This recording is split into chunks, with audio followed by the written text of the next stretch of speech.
It's Monday, October 22, 2018 at Riel House. The season is over and I thought I'd just walk around and show what we have accomplished this year and frankly in the last several years. Most recently, this is the entrance area, and since we started, we've cleaned this area up over the last 6 years. Here we have regalia and roses, and there's a bit of Virginia creeper at the back. And then we have now really planted this area heavily on the what we call the east entrance bed. So I'm expecting lots for next year that will really fill in. Over here on the left side of the path, we've now planted peonies all the way to the edge and all the way back, about halfway up the cement structure here.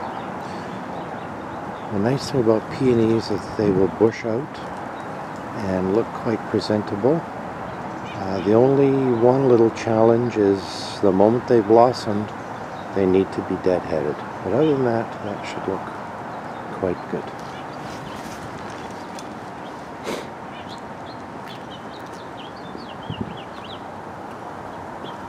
This is a very, very nice spot in the middle of the city. This is the peonies at the end of the year when the frost finally gets to them. We've also filled in this bed very, very thickly with plants, and plants that blossom throughout the year. Both this area, this is what we call the left entrance bed, the other one is the right. I may have called it the left. When we arrived in 2013, these were overgrown with grass and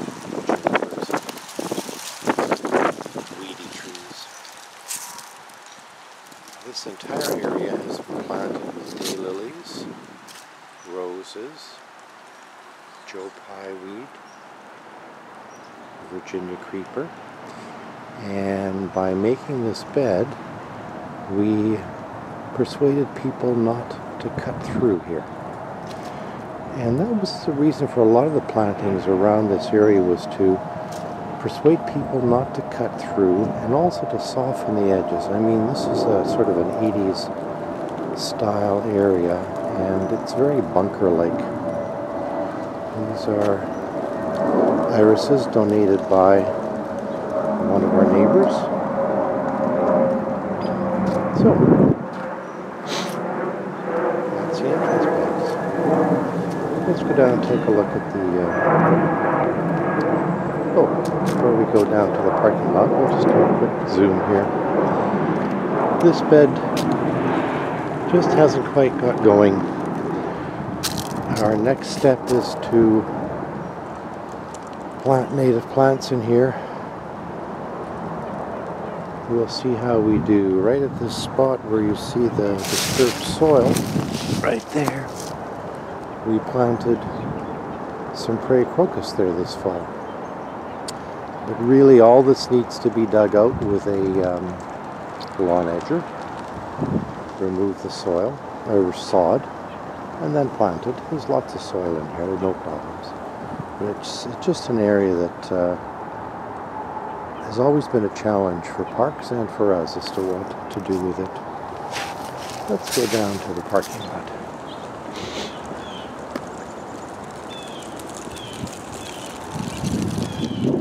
This is probably our biggest success in our 6 years here.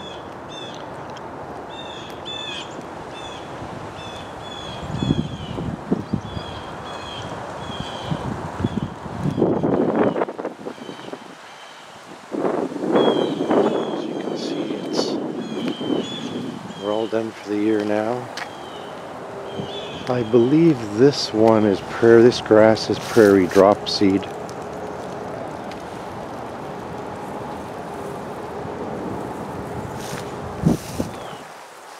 So the grass is doing very white flowers do well. These are the white flowers are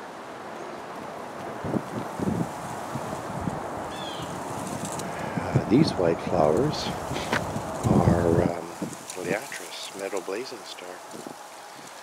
But the shorter ones are pearly everlasting. This is a very nice area.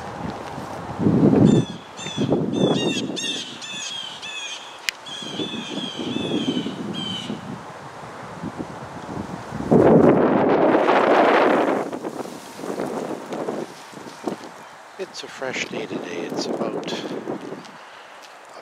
it's 0 plus 1 at the most.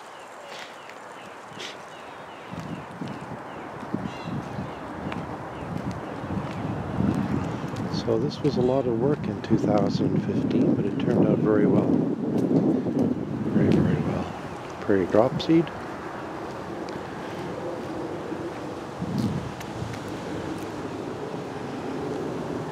These 3 stakes, we had 2 cracks at planting high bush cranberries and were not successful. That would be a next step, is to do that.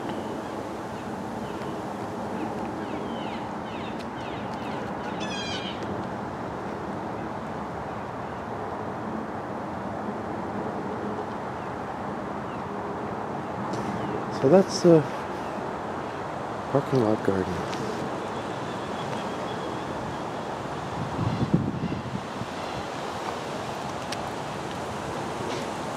This area to the left. Oh, there's so much that could be done in here, but in 6 years there just wasn't the opportunity to do that. Now as we walk towards the rail house, this group of trees in front of us, in front of me, this is, there's a lot of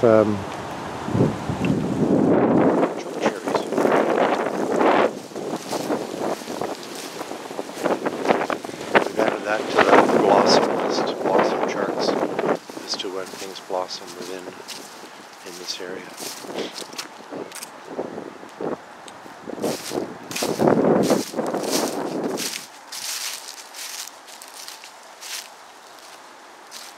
Within these stakes are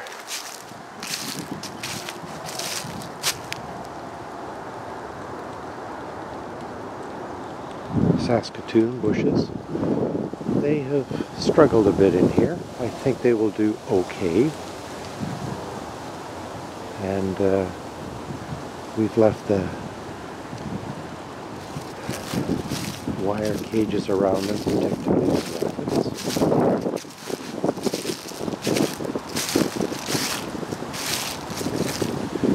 Made a good long path through here.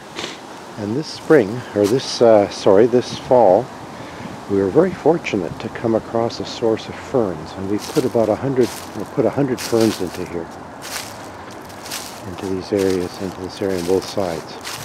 As well, these areas have been covered with the debris that came out of the parking lot, the debris of old native plant material. So we saw some proof of that this year, that things were growing in here. Oh, squirrel, major squirrel. Yes, yes, yes.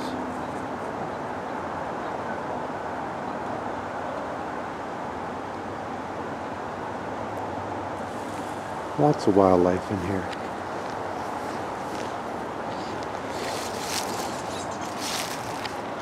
There's our native plant sign.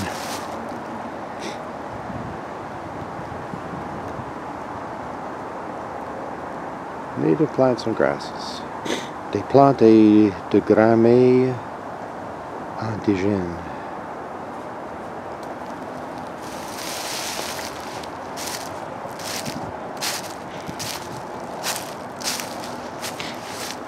Two areas here. This is actually mulch, but someone started to put leaves on top of it, which is okay, I guess. And this pile is actually chipper shredder material. That's not so great that there are leaves on top of that one. But that's okay. We moved the compost bin to here. It was just a little bit easier to work with and clean this area up somewhat. So that's doing quite well.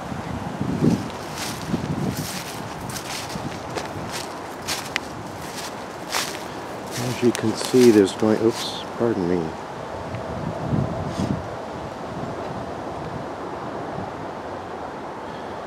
There's the identifier that this tree and also its partner are going to be taken down this winter because of Dutch elm disease. And if we come around this way,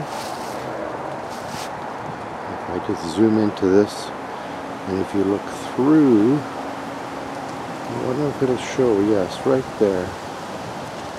There's some Dutch elm trees coming down there. And this one as well.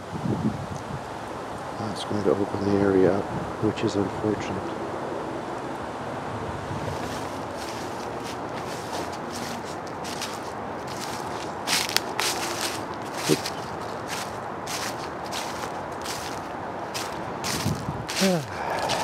Here's our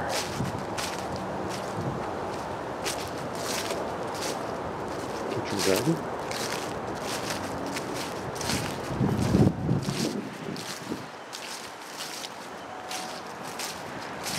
The first two beds are more permanent plants, herbs, rhubarb,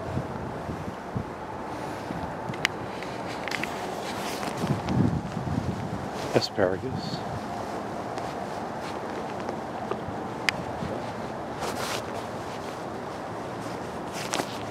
and then the rest of the beds we've usually rotated with potatoes and onions.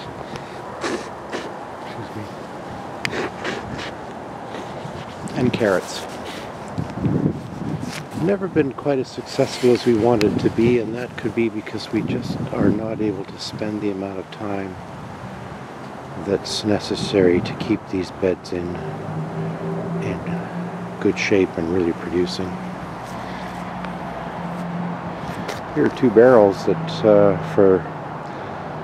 until this year we had Jerusalem artichokes in them, and then this year we planted tobacco, which was quite interesting, and we had some success. The tobacco that came out of this we hung in the metal tool shed to dry out, and it can be used as offerings to in ceremonies. I got this thing on. Pardon me. I've been remiss here. There's the other tree that's going to be taken down. There are the barrels. Let's go over by the watering shed.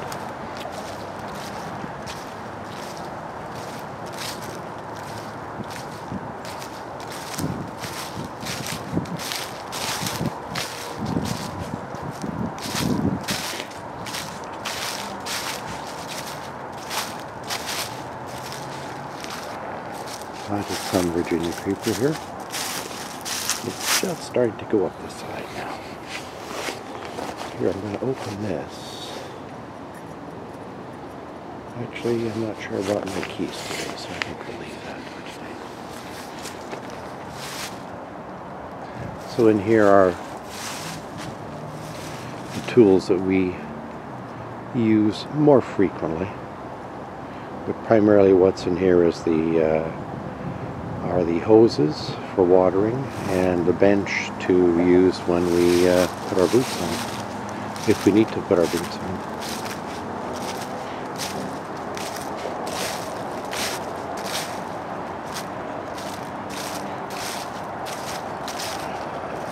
And here's the produce garden. There are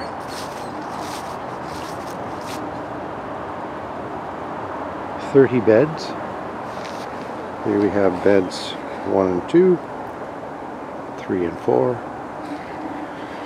5 and 6, etc. All the even numbered beds are at the back, all the odd numbered beds are at the front. And over the years we rotated between corn, potatoes, and onions. The challenge in here always has been how much watering needs to be done.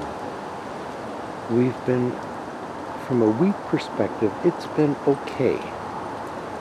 We've tolerated weeds more than you would in your personal garden. It's been okay. Personally, I'd like to see it a little bit neater, but there's just, when you look at the size of this bed, there just isn't the opportunity. We have a small pool of volunteers, up to 10.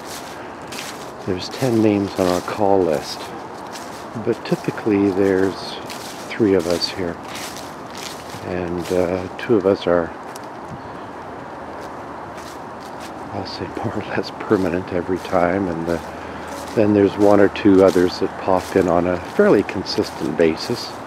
So we'll see some on Monday, some people on Monday, and others on Wednesday, and others on Fridays.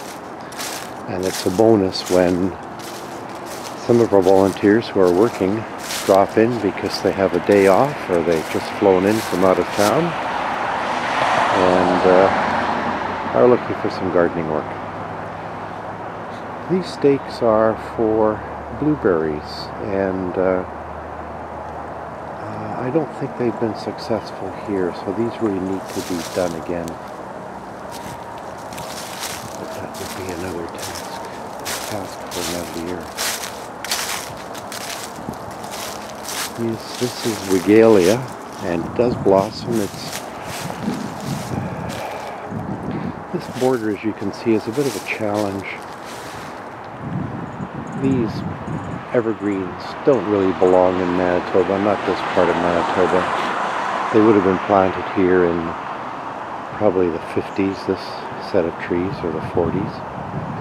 Because they're so close together, they've never really done anything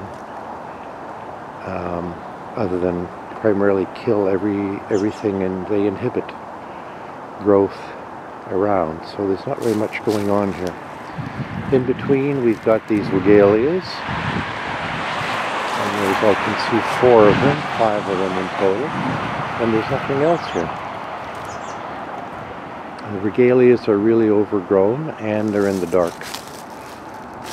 So to make this really special, oh no, these aren't regalias.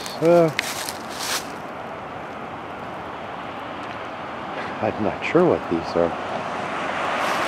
These 2 are regalias.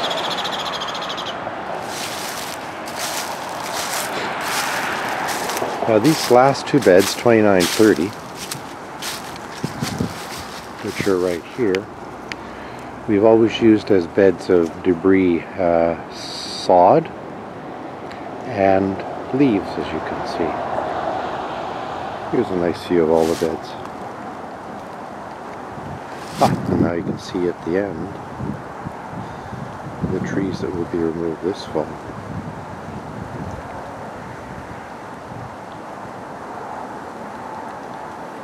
Around the back here.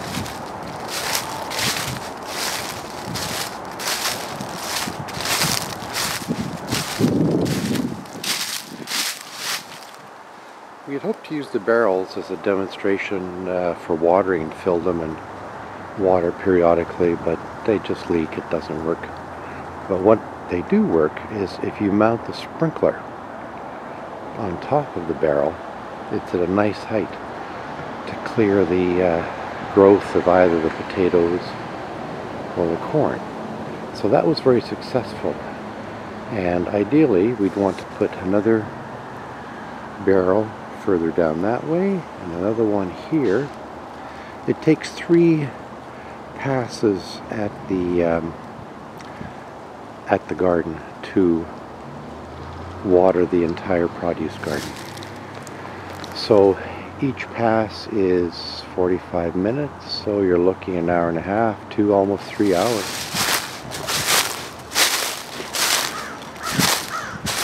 Every year we've put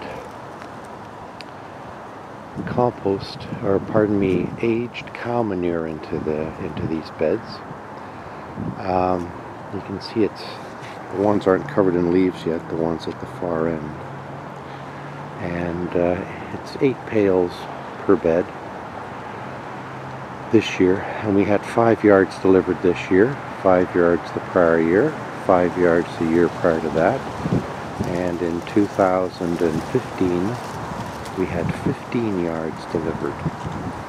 That was brutal, getting that loaded into here. But we did it.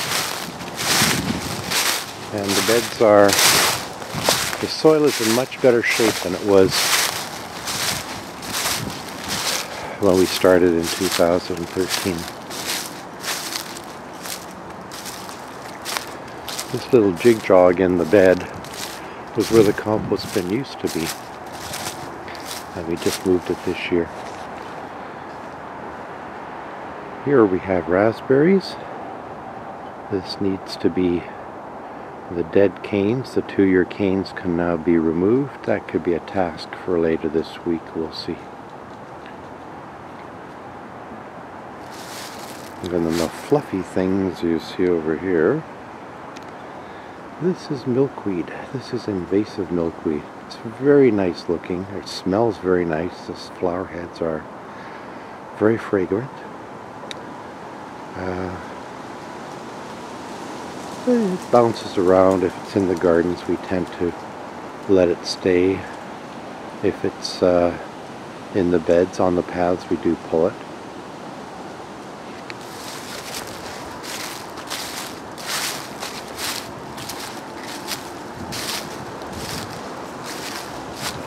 This area, frankly, we've only walked in here once or twice. There's just been no need to go in there. And it's always good to have some areas that you don't go stomping around and trying to make perfect. Let's take a look at this up close, folks.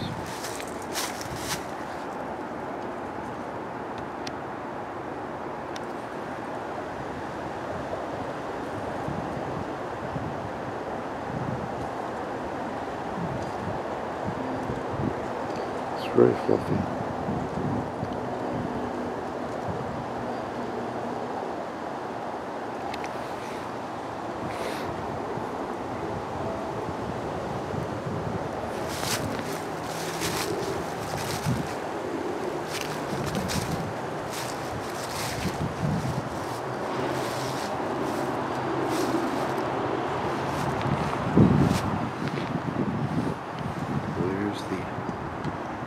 Extent of the beds. The produce garden is 55 feet wide and 110 feet long.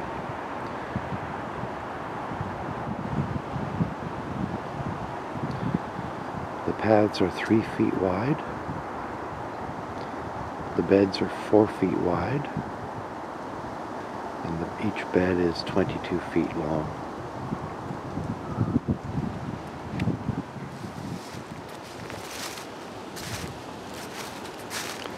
Oh, some lilacs that are getting overgrown. Looking at them the last day, it's almost, or the last time I was here, it's almost as if we could take out several of these that are leaning over and open up this side. It really has become overgrown.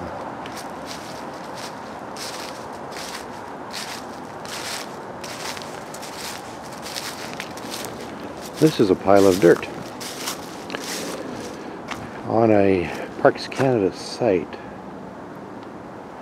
you're not allowed to remove soil from the property on a Parks Canada National Historical Site. There could be artifacts in here. So this soil was displaced when Parks Canada trenched for an electrical outlet. And so this soil, since I couldn't remove it, was dumped here.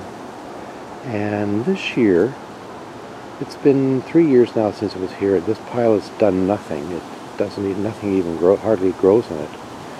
And it was only this year we got the idea that no, we should cover it. So we covered it with a mulch.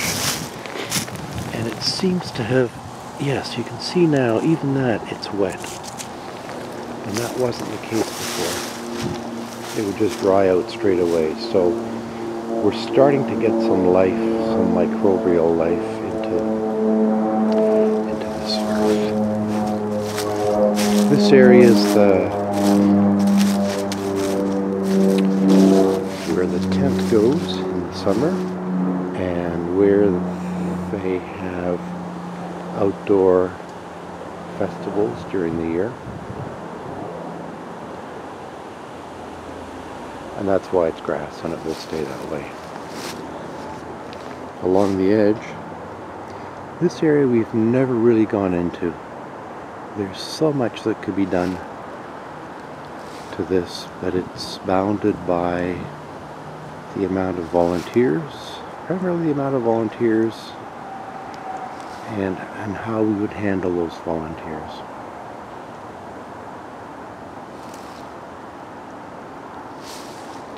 Metal tool shed.